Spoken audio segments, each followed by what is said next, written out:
corpo e espírito humano. Este estudo é acadêmico, teológico, ele é bíblico e sistemático. O autor é quem vos fala, pastor Jailton Silva de Oliveira. O meu ministério é a Igreja Evangélica Pentecostal Jesus Palavra é Vida. Por dedicatória, dedico este estudo ao Senhor Jesus Cristo, razão de toda existência e fonte de toda sabedoria. Dedico a minha amada esposa, Mônica Regina Rodrigues de Oliveira, companheira fiel, intercessora incansável e sustento da minha jornada. Sem o teu temor, este trabalho não seria possível. A ti dedico cada palavra aqui escrita com profunda gratidão e afeto. Aos meus amados filhos, herdeiros da fé que professamos, que possam encontrar nestas páginas um legado de devoção intelectual e espiritual para as gerações vindouras. Ao ministério Jesus Palavra é Vida, corpo ministerial precioso, que tem sido instrumento de edificação e proclamação do Evangelho. Que este estudo fortaleça ainda mais o compromisso com a palavra viva e eficaz. Deixo uma nota aqui, um prefácio. Este estudo acadêmico, ele nasceu de uma profunda convicção. A necessidade urgente de oferecer ao povo de Deus, especialmente aos líderes e estudiosos da fé cristã, um material teológico rigoroso, fundamentado nos textos originais das Sagradas Escrituras e no legado dos grandes mestres da hermenêutica e da exegese bíblica. A teologia cristã não pode ser tratada superficialmente. Ela exige do intérprete sagacidade hermenêutica, reverência espiritual e honestidade intelectual. Ao longo destas páginas, o leitor encontrará análises fundamentadas nos textos hebraicos e gregos originais, no pensamento patrístico, na teologia reformada e nas correntes contemporâneas do pensamento teológico evangélico. A escolha temática não é aleatória.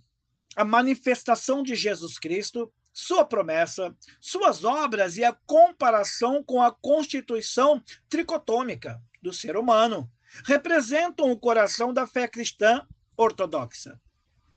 Compreender quem é Jesus é compreender quem somos nós diante de Deus. Sua encarnação, ministério, morte, ressurreição e ascensão formam o eixo central em torno do qual toda a hermenêutica bíblica deve agir. Que este trabalho seja, acima de tudo, uma oferta ao Deus eterno, uma ferramenta útil ao ministério e um convite ao aprofundamento intelectual e espiritual de todos os que o lerem. Que a graça do Senhor Jesus Cristo esteja com cada leitor. Vamos para o estudo. Vamos para o sumário temático, a estrutura. Primeiro, introdução geral. Nós vamos tratar sobre fundamentos metodológicos, escopo hermenêutico e apresentação da tese central do estudo. No segundo, a manifestação de Jesus nas Escrituras, através de profecias messiânicas no Antigo Testamento e sua concretização no Novo Testamento. Terceiro, a promessa e as obras de Jesus. A missão redentora, os milagres, os ensinamentos e o cumprimento da aliança divina. Quarto, a doutrina da Trindade. Estudo sistemático sobre a Trindade, fundamentos bíblicos, debates históricos e formulação dogmática. Quinto, tricotomia humana e Cristo. comparação entre a constituição tripartite do ser humano e a pessoa de Jesus Cristo. E sexto, conclusão e referências, síntese teológica, implicações práticas e referências bibliográficas.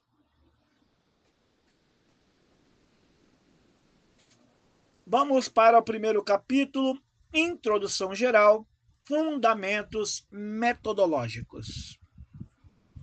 A figura de Jesus Cristo representa o alicerce inexpugnável da fé cristã.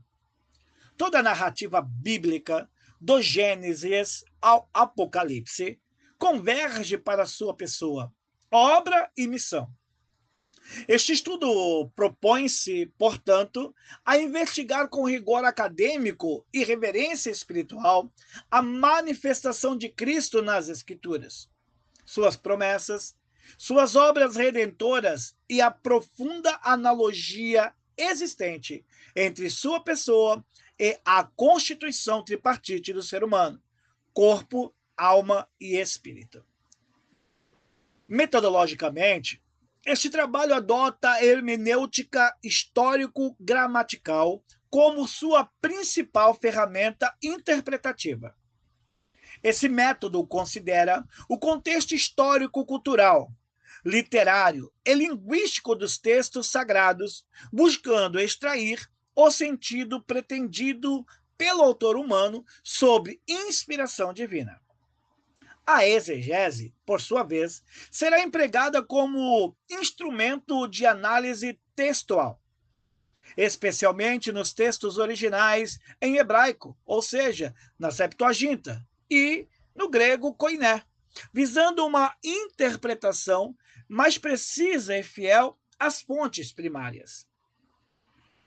A escolha hermenêutica não é arbitrária. O intérprete cristão é chamado à responsabilidade, como em 2 Timóteo 2, versículo 15, o que pressupõe formação, método e humildade epistêmica. O texto sagrado possui camadas de significado que somente uma abordagem séria e multidisciplinar pode revelar. Congregando exegese textual, teologia bíblica, teologia sistemática e teologia histórica. O presente estudo está estruturado em torno de 4 eixos principais: a manifestação progressiva de Cristo nas Escrituras, a natureza e abrangência de sua obra redentora, a doutrina trinitária como contexto teológico indispensável e, finalmente, a correlação entre a constituição humana tricotômica e a pessoa de Jesus Cristo. Cada eixo será desenvolvido com profundidade exegética e fundamentação bibliográfica consistente, visando atender tanto ao acadêmico quanto ao líder ministerial que busca aprofundamento teológico sólido. Vamos para o capítulo 1, seção 1.1. Profecias messiânicas no Antigo Testamento. Citaremos algumas. A hermenêutica tipológica e profética constitui um dos recursos mais fascinantes da interpretação bíblica. O Antigo Testamento não é apenas o registro histórico do povo de Israel, mas um vasto painel de antecipações, sombras e prefigurações da pessoa e obra de Jesus Cristo. A esse fenômeno, os teólogos chamam de sensus plenior, o sentido mais pleno que o autor divino deposita no texto, para além do que o autor humano imediatamente vislumbrava. Em Isaías, capítulo 7, versículo 14, está tratando sobre o nascimento virginal. O termo hebraico almar, traduzido por virgem na Septuaginta, partenos, aponta para uma jovem de virtude inviolada, a promessa do Emanuel, ou seja, Deus conosco. antecipa a encarnação do Logos eterno. Mateus capítulo 1, versículo 23, aplica diretamente esta profecia ao nascimento de Jesus. No livro de Isaías, no seu capítulo de número 53, está tratando do servo sofredor.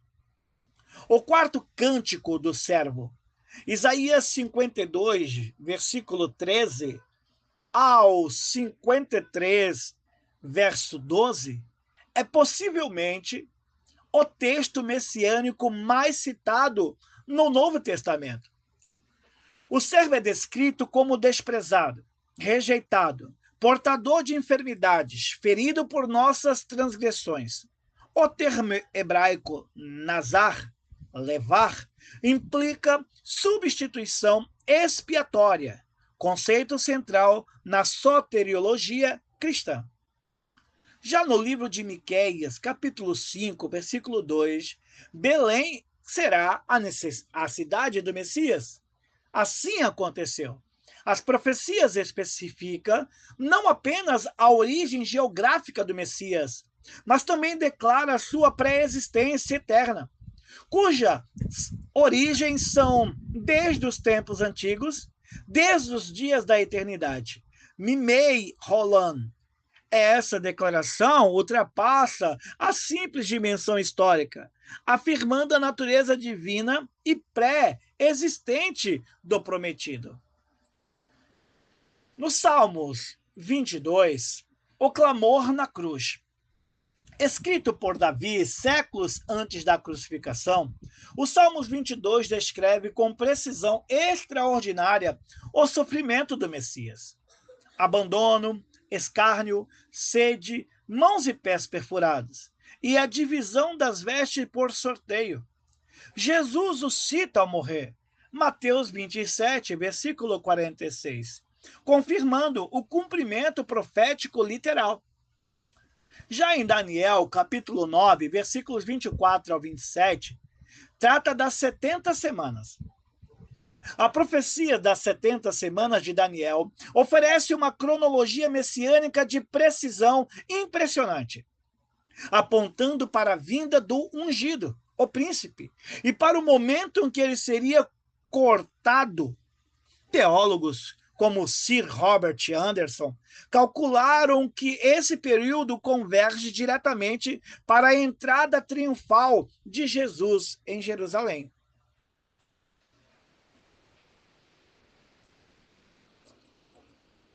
Vamos agora para a manifestação de Jesus no Novo Testamento, seção 1-2. A concretização das profecias messiânicas inaugura-se com o evento da encarnação. Um dos dogmas mais profundos e inescrutáveis da teologia cristã. O Logos eterno, por quem e para quem todas as coisas foram criadas. Colossenses 1, versículo 16. Condescendeu à fragilidade da carne humana.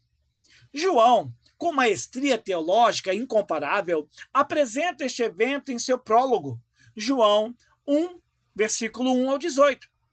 E o Verbo se fez carne e habitou entre nós, cheio de graça e de verdade, João 1, versículo 14. O termo grego eskenosen, habitou, literal, armou sua tenda, evoca diretamente a Shekinah, a presença gloriosa de Deus na tenda do encontro no deserto.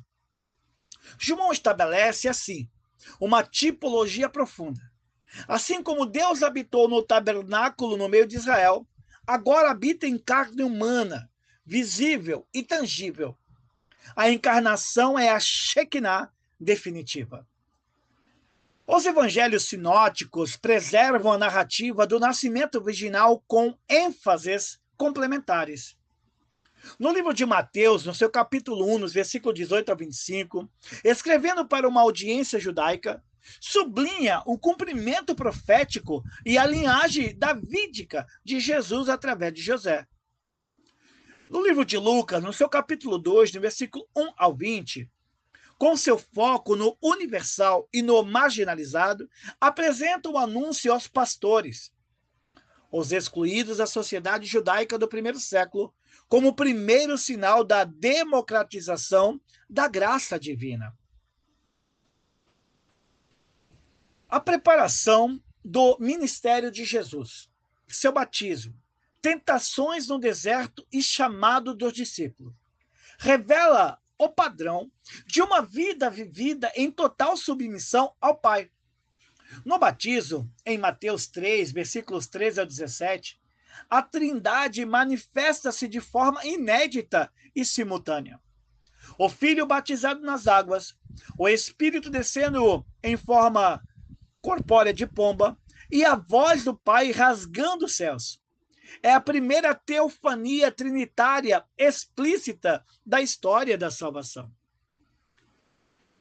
Vamos para o capítulo de número 2. A promessa divina, o coração do Evangelho. Em João, capítulo 3, versículo 16, na nova versão internacional, né, NVI, porque Deus amou o mundo de tal maneira que deu seu Filho unigênito, para que todo aquele que nele crê não pereça, mas tenha a vida eterna. Neste livro de João, capítulo 3, versículo 16, é com razão chamado de o Evangelho em miniatura. Cada palavra do versículo carrega densidade teológica extraordinária. O verbo grego egapsen, amor, está no auristo do indicativo ativo, indicando uma ação concluída em determinado momento histórico. A dádiva do Filho na cruz, que, no entanto, possui consequências eternas e contínuas. Esse amor não é um sentimento abstrato, mas uma ação histórica e concreta. O substantivo monogene, ou unigênito, merece atenção especial. No contexto joanino, esse termo não se refere à origem cronológica do Filho, como se houvesse um momento em que ele começou a existir. Antes, aponta para sua unicidade ontológica. Ele é o único de sua espécie, incomparável na sua natureza divina. É a mesma palavra usada em João, capítulo 1, versículo 18, onde Jesus é chamado de o Deus unigênito, ou seja, monogenes theos, reforçando a sua plena divindade. A promessa central de Jesus abraça a totalidade da condição humana. Ele veio como o Logos encarnado, João capítulo 1, versículos 1 ao 14. Como o Cordeiro de Deus que tira o pecado do mundo, João capítulo 1, versículo 29. Como sumo sacerdote que intercede eternamente pelos seus, Hebreus 7, versículo 25. E como o Rei dos Reis que retornará em glória, Apocalipse capítulo 19, 11 ao 16. Sua promessa não é apenas de perdão, mas de restauração integral do ser humano em todas as suas dimensões. Então vou colocar aqui 4 blocos. Promessa de salvação, João 3,16, a vida eterna como dádiva do amor de Deus mediante a fé em Cristo. Promessa de presença, Mateus 28, versículo 20, estarei convosco todos os dias até a consumação dos séculos. Promessa do Espírito, João 14, versículo 16, o envio do Paraclito para habitar, guiar e capacitar o crente. E promessa do retorno, João 14, versículo 3, voltarei e vos receberei para mim mesmo, para que onde eu estiver, vós também estejais. Capítulo 2, seção 2.2. As obras de Jesus, sinais do reino de Deus. As obras de Jesus, denominadas no Evangelho de João como semer, sinais, não são meros prodígios espetaculares. Elas são reveladoras da identidade de Jesus e do caráter do reino de Deus. Cada milagre funciona como uma janela que revela quem é aquele que o opera. O evangelista João seleciona cuidadosamente 7 sinais em seu evangelho, cada um apontando para um aspecto distinto da glória de Cristo. A cura dos enfermos ocupa lugar central no ministério de Jesus. Em Mateus 9, versículo 35, registra-se que Jesus percorria todas as cidades e aldeias, ensinando nas sinagogas, pregando o evangelho do reino e curando toda sorte de doenças e enfermidades. A expressão grega passan noson kai passan malakiran, toda doença e toda enfermidade, indica a totalidade e a suficiência do poder de Jesus sobre a condição humana degradada pela queda. Os milagres sobre a natureza revelam a soberania cósmica de Cristo. Quando Jesus acalma a tempestade, lá em Marcos capítulo 4, versículos 35 ao 41, a reação dos discípulos é de temor reverencial. Quem é este? A quem até o vento e o mar obedecem? A pergunta é precisamente o ponto teológico que Marcos quer que o leitor faça. A resposta a resposta implícita remete ao Salmo 107, verso 29, e ao poder de Yahvé sobre as águas, indicando que Jesus compartilha a mesma soberania divina do Deus de Israel. A ressurreição de Lázaro, em João, capítulo 11, versículos 1 ao 44, representa o auge dos sinais joaninos antes da paixão.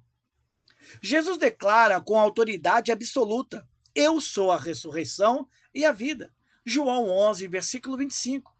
O verbo grego eimi, na função ego eimi, significa eu sou. Ecoa o nome divino revelado a Moisés no Êxodo 3, capítulo 3, versículo 14, constituindo mais uma afirmação velada, mais inequívoca da divindade de Cristo. Capítulo 2, seção 2.3. Os 7 sinais de João, uma hermenêutica. João capítulo 2, transformação de água em vinho. João capítulo 5, cura do paralítico, poder sobre a incapacidade. João capítulo 6, caminhada sobre as águas, soberania cósmica. João 11, a ressurreição de Lázaro. Em João 2, a transformação de água em vinho, Cristo traz qualidade divina. Na cura do paralítico, em João 5, poder sobre a incapacidade. Em João 6, na multiplicação dos pães, Jesus se revela como o pão da vida. A cura do cego de nascença, em João 9, se declara como a luz do mundo. E a ressurreição de Lázaro, em João 11, a ressurreição e a vida. A estrutura dos 7 sinais joaninos não é acidental. O número 7 no pensamento hebraico representa a perfeição e a plenitude divina.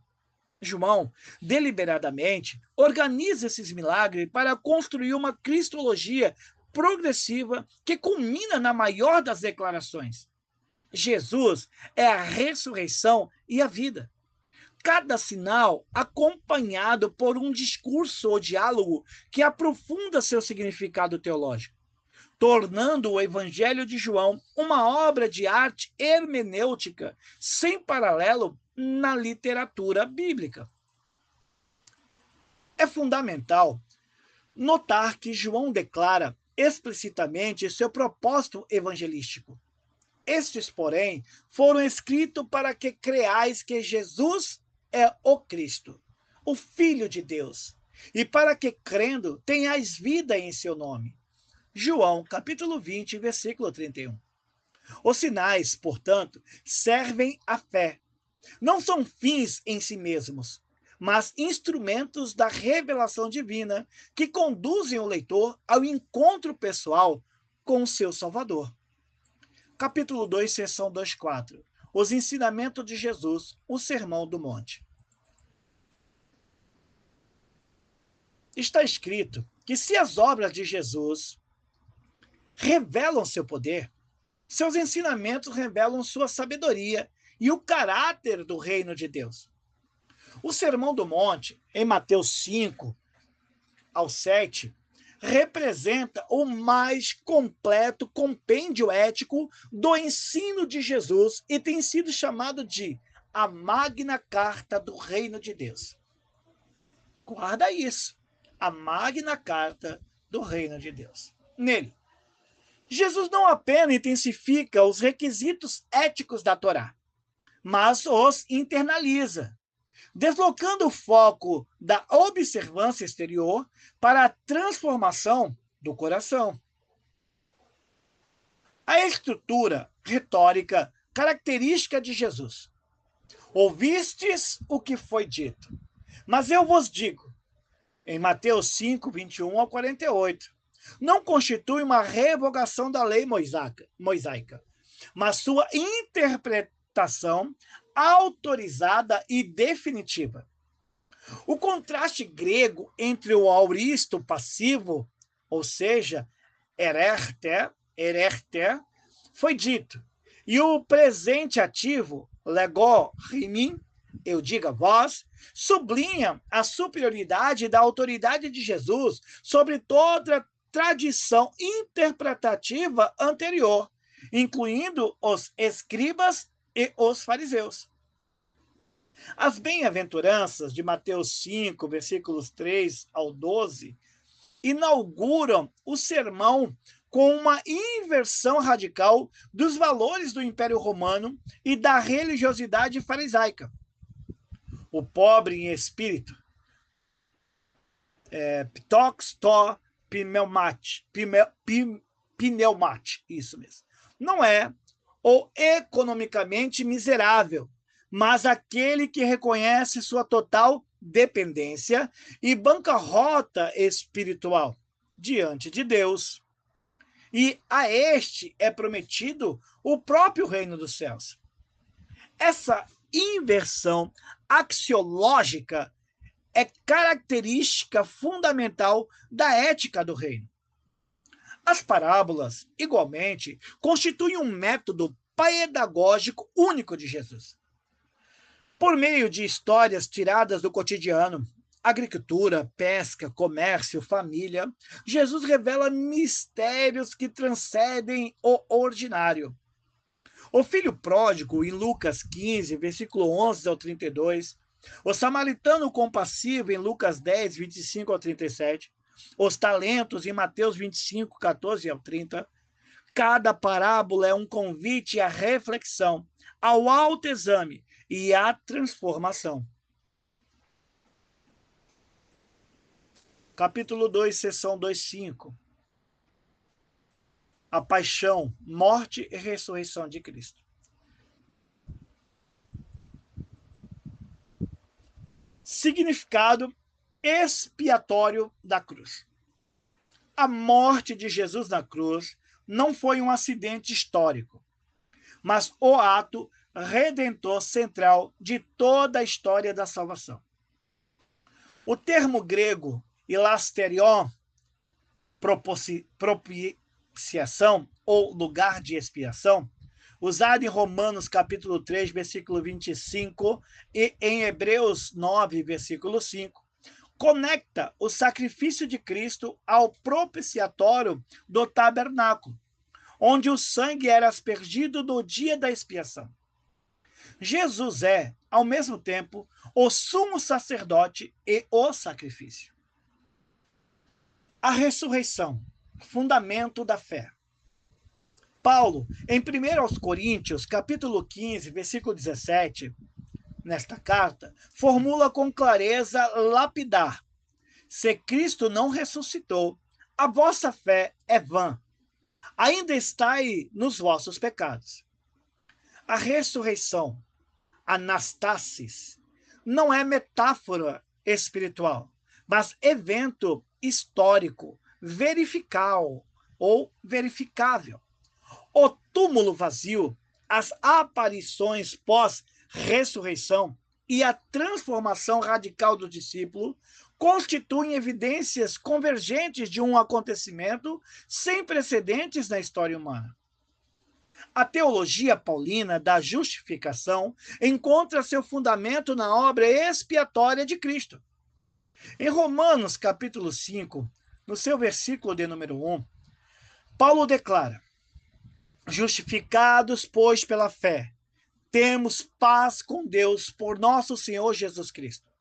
O particípio perfeito passivo de que autentes. A pronúncia está bem longe dessa vez. Está bem mais longe do que as outras. Tendo sido justificados.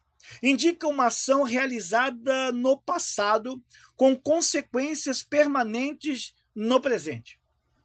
A justificação é um ato forense de Deus, pela qual o crente é declarado justo com base na justiça imputada de Cristo. A ressurreição de Cristo possui dimensões cósmicas que transcendem a mera restauração individual. Paulo a descreve como as primícias, a parché, de uma colheita maior. A ressurreição de todos os crentes. 1 Coríntios 15, 20 ao 23. Cristo ressuscitado é o protótipo da nova humanidade, o segundo Adão, que inaugura uma nova ordem de existência, incorruptível e gloriosa. Sua ressurreição é a garantia ontológica da nossa ressurreição. Capítulo 3. A doutrina da Trindade, fundamentos bíblicos. A doutrina da Trindade é, sem dúvida, o dogma mais sublime, mais profundo e, ao mesmo tempo, mais debatido de toda a teologia cristã. Ela afirma que o único Deus eterno existe em três pessoas distintas e coiguais: o Pai, o Filho e o Espírito Santo, que compartilham a mesma essência divina, homoousios, sem confusão de pessoas, divisão de essência ou subordinação ontológica.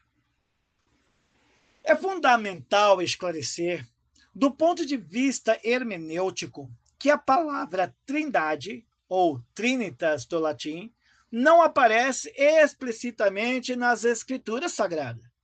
Ela é uma formulação teológica desenvolvida pela Igreja para descrever a realidade que as Escrituras testemunham de forma pervasiva. O conceito, porém, é inequivocadamente bíblico. Inequivocamente, tá? Desculpa. Bíblico. Emergindo da tensão criativa entre o monoteísmo hebraico, de Deuteronômio 6, versículo 4, Shema Yisrael, e as afirmações do Novo Testamento acerca da divindade de Jesus e do Espírito Santo. O credo niceno, 325 d.C., e o credo de Calcedônia, 451 d.C., representam os marcos históricos do desenvolvimento dogmático da doutrina trinitária. A crise ariana, que negava a plena divindade do Filho, forçou a Igreja a precisar sua linguagem teológica e a fundamentar com rigor e a afirmação da consubstancialidade do Pai e do Filho. Atanásio de Alexandria, em sua resistência solitária contra Mundum, preservou a ortodoxa trinitária para todas as gerações subsequentes. Capítulo 3, seção 3.1, Evidências Bíblicas da Trindade. O fundamento monoteísta, Deuteronômio 6, versículo 4. O Shema Israel. Ouça, ó Israel, o Senhor nosso Deus, o Senhor é um. Emprega o termo hebraico echad, para um, que denota uma unidade composta. A mesma palavra usada em Gênesis capítulo 2, versículo 24, para descrever o homem e a mulher tornando-se uma só carne. Isso contrasta com Yeshid, que indicaria unicidade absoluta e singular. O monoteísmo hebraico, portanto, não exclui a pluralidade de pessoas na unidade divina. O batismo de Jesus, em Mateus 3, 16 ao 17. O batismo de Jesus constitui uma das mais explícitas manifestações trinitárias no Novo Testamento. As três pessoas da Trindade se revelam simultaneamente. O Filho batizado nas águas do Jordão, o Espírito Santo descendo em forma de pomba, e o Pai, cujas palavras, este é o meu Filho amado, em quem me comprazo. Ecoam o Salmo 2, verso 7, e Isaías 42, versículo 1, afirmando a relação de amor eterno intratrinitário. E Mateus 28, 19, temos a grande comissão. Notavelmente, Jesus ordena batizar em nome, esto onoma, do Pai, do Filho e do Espírito Santo, usando o singular, nome, não o plural, nomes. Essa construção gramatical sugere deliberadamente que as três pessoas compartilham um único nome divino, reafirmando a unidade de essência na distinção de pessoas, o coração da doutrina trinitária. Capítulo 3, seção 3.2. A Trindade no Antigo Testamento, pré-figurações. Embora a revelação plena da Trindade aguardasse o Novo Testamento, o Antigo Testamento oferece prefigurações e indícios notáveis que a teologia subsequente reconheceu como antecipatórios da doutrina trinitária. Uma hermenêutica retrospectiva, lendo o Antigo Testamento à luz do Novo, revela uma riqueza tipológica extraordinária. Vejamos o plural de majestade em Gênesis capítulo 1, versículo 26.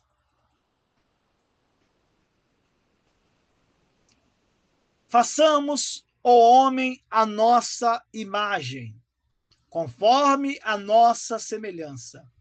O uso do plural hebraico naaseh, façamos, e betsalmelno, a nossa imagem, tem sido historicamente interpretado pela teologia cristã como uma alusão à pluralidade de pessoas na divindade. Embora também possa refletir o plural de deliberação ou de majestade, o contexto teológico mais amplo das Escrituras sugere que há mais do que uma simples convenção gramatical nessa construção. Também podemos ver o anjo do Senhor como uma cristofania? Essa é uma boa pergunta. Vamos meditar, então? Em diversas passagens do Antigo Testamento está o anjo do Senhor, Malach e Arber. É identificado alternadamente com Deus e distinto dele. Gênesis 16, versículos 7 ao 13, Juízes 6, versículos 11 ao 22, Juízes 13, versículos 2 ao 22. Muitos teólogos, incluindo Agostinho de Hipona e João Calvino, interpretaram essas aparições como cristofanias, ou seja, manifestações pré-encarnadas do Filho de Deus, o que anteciparia tipologicamente a relação entre o Pai e o Filho na Trindade. Também podemos ver o Espírito de Deus em Gênesis capítulo 1, versículo 2. O Espírito de Deus, Ruach Elohim, pairava sobre as águas. Desde a primeira narrativa da criação, o Espírito de Deus está presente e ativo. A mesma palavra, Ruach, é usada posteriormente para descrever o espírito profético, o espírito de sabedoria e o espírito que habitará o Messias. Isaías 11, versículo 2, Isaías 42, 1, Isaías 61, 1. Preparando o caminho para a revelação plena do Espírito Santo no Novo Testamento. Vamos para o capítulo 3, seção 3.3. Desenvolvimento dogmático da Trindade. Vamos aqui para o século I ao II depois de Cristo. Os escritos do Novo Testamento e os pais apostólicos estabelecem o fundamento da fé trinitária sem formulação técnica precisa. 2. Tertuliano, 200 anos depois de Cristo. O primeiro a usar o termo trinitas em latim. Desenvolveu a linguagem, uma substância, 3 pessoas, una substantia, 3 personae. Base da ortodoxa ocidental. 3. Concílio de Niceia, 325 anos depois de Cristo. Em resposta ao arianismo, declara o Filho homousios, consubstancial ao Pai. Atanásio defende a plena divindade de Cristo. 4. Capadócios, 360 a 380 depois de Cristo. Basílio de Cesareia, Gregório de Nissa e Gregório Nazianzeno refinam a teologia trinitária. Uma ousia, 3 hipostases. 5. Concílio de Constantinopla. Isso já 381 depois de Cristo. Confirma a divindade do Espírito Santo e formaliza o credo niceno-constantinopolitano professado até hoje. E 6. Agostinho de Hipona, 400 anos depois de Cristo. Em sua obra de Trinitate, Agostinho explora analogias psicológicas da Trindade no ser humano, influenciando profundamente a teologia ocidental.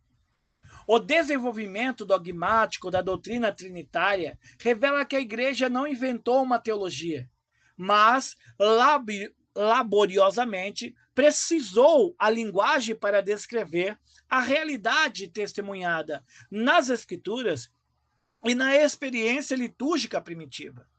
Cada controvérsia foi, na verdade, uma oportunidade providencial de aprofundamento da compreensão do ser de Deus. Capítulo 3, seção 3.4. As 3 pessoas da Trindade, atributos e missões. Deus Pai, soberano e fonte de tudo. Deus Filho, o Cristo, Redentor encarnado. Deus Espírito Santo, guia e santificador. Coiguais e eternos, unidade essencial. Onipotentes, poder ilimitado. Onipresentes e oniscientes, conhecimento e presença universais. A distinção entre as pessoas trinitárias não implica inferioridade ou subordinação ontológica. A teologia ortodoxa distingue cuidadosamente entre a taxis trinitária, a ordem ou relação entre as pessoas, e a igualdade de essência. O Filho é eternamente gerado pelo Pai, genetos, enquanto o Espírito Santo procede eternamente do Pai e do Filho, filioque, na tradição ocidental. Essas relações de origem, porém, não constituem hierarquia de valor ou poder, mas define as identidades pessoais distintas dentro da única essência divina.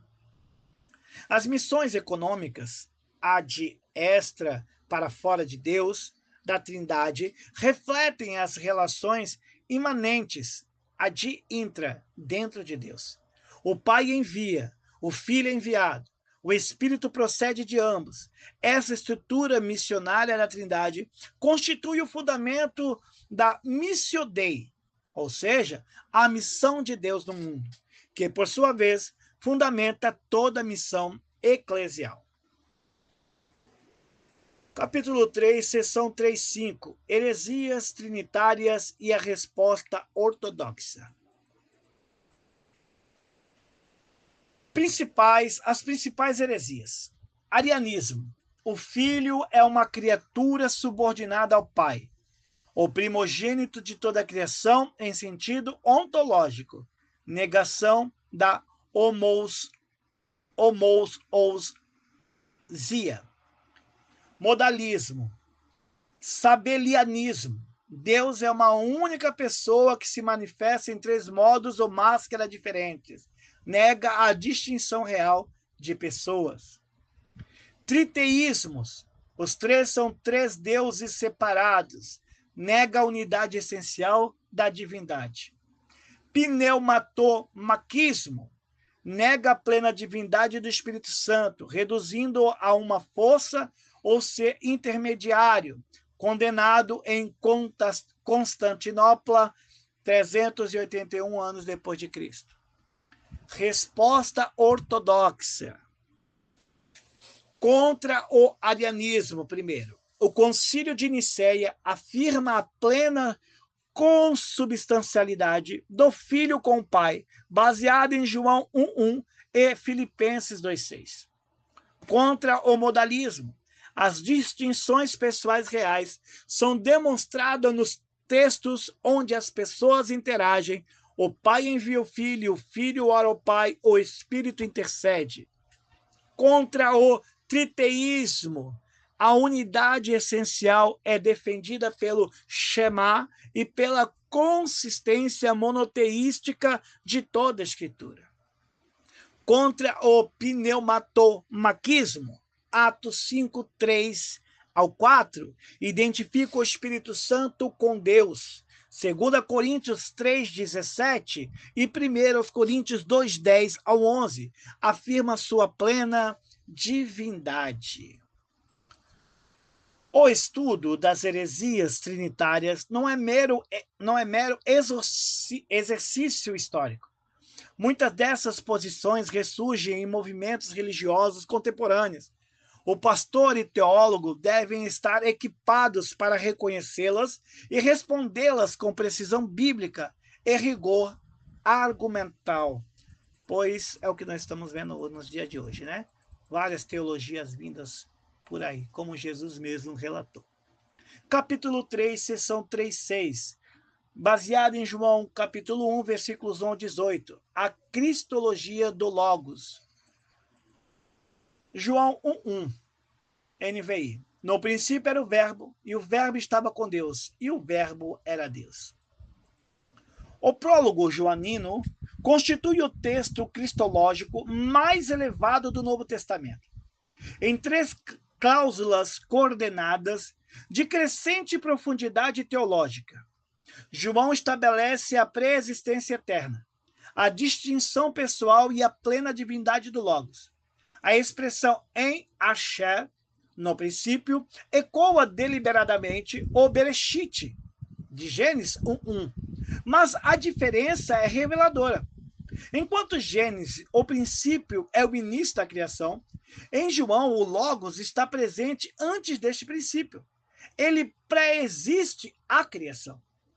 A afirmação Kai Theos en ho Logos, e o Verbo era Deus, tem sido alvo de intenso debate exegético. A ausência do artigo definido antes de Theos, nesta cláusula específica, levou a testemunha de Jeová a traduzir: o Verbo era um Deus, como se indicasse divindade de ordem inferior.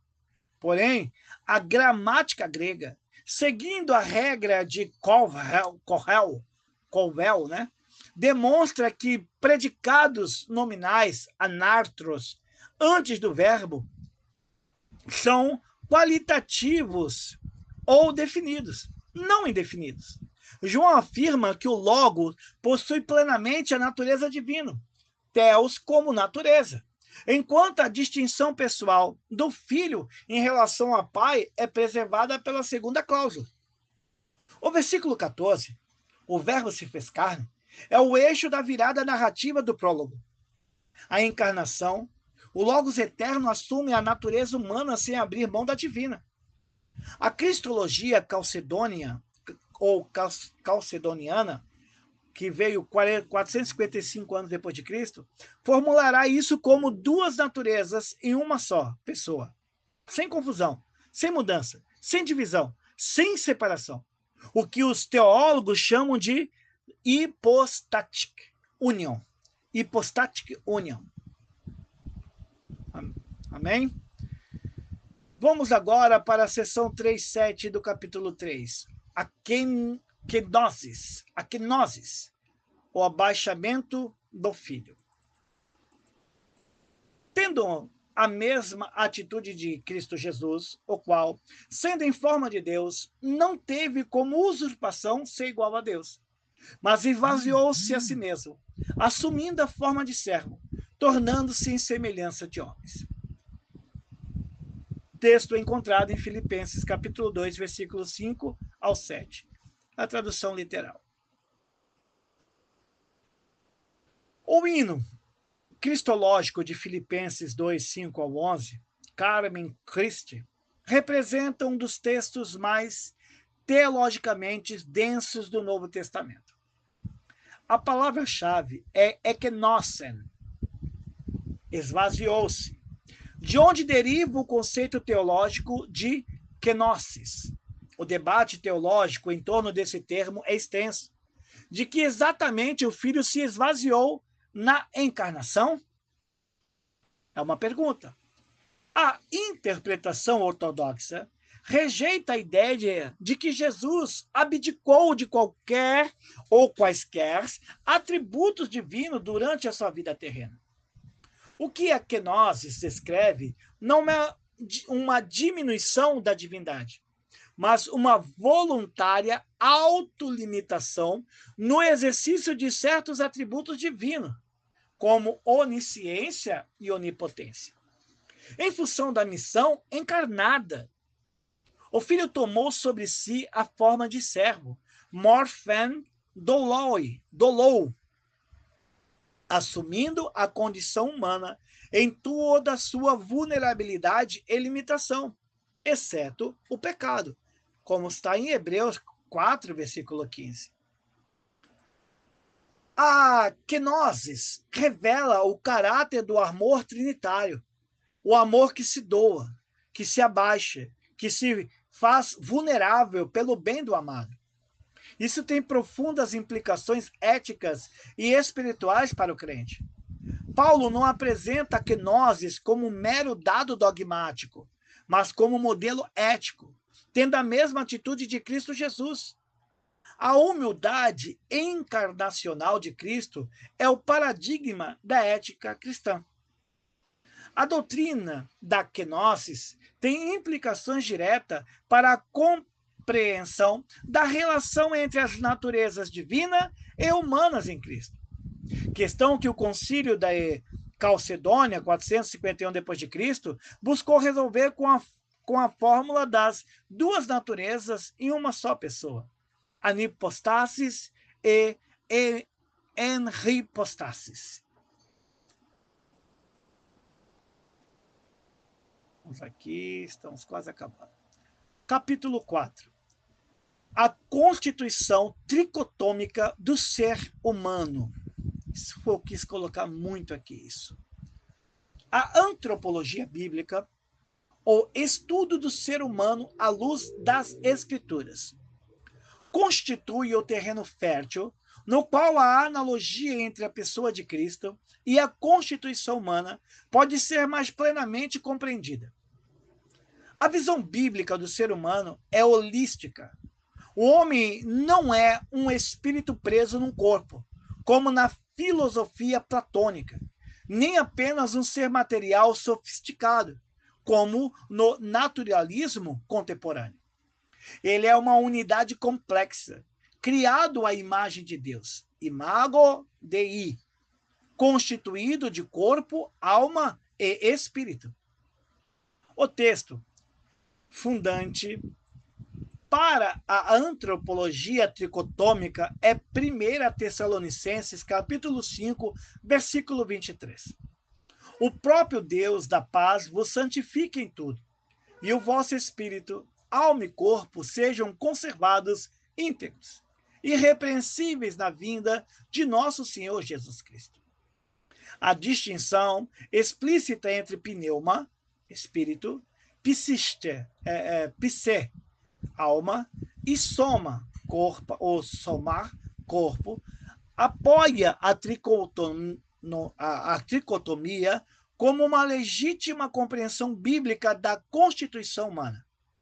Embora a dicotomia corpo e alma / espírito também tenha sólido suporte exegético em outros textos. A distinção entre alma e espírito encontra seu texto mais notável em Hebreus capítulo 4, versículo 12. Porque a palavra de Deus é viva e eficaz, e mais afiada do que qualquer espada de 2 gumes, e penetra até o ponto de dividir alma e o espírito. Esse versículo sugere uma distinção real entre alma, psique, e espírito, pneuma, mesmo que ambos sejam imateriais, o que fundamenta a posição tricotômica. Sim, eu vou colocar uma adenda aqui. Se a gente parar para analisar esse texto, ele está falando de algo que está dentro, a carne está fora, certo? Então, só foi um adendo. Gênesis, capítulo 2, versículo 7, narra a criação do ser humano de forma que sugere a composição tripartite. Então, o Senhor Deus formou o homem do pó da terra, somar, e soprou em suas narinas o fôlego da vida, pneuma, e o homem se tornou um ser vivente, nefes chayah, alma vivente.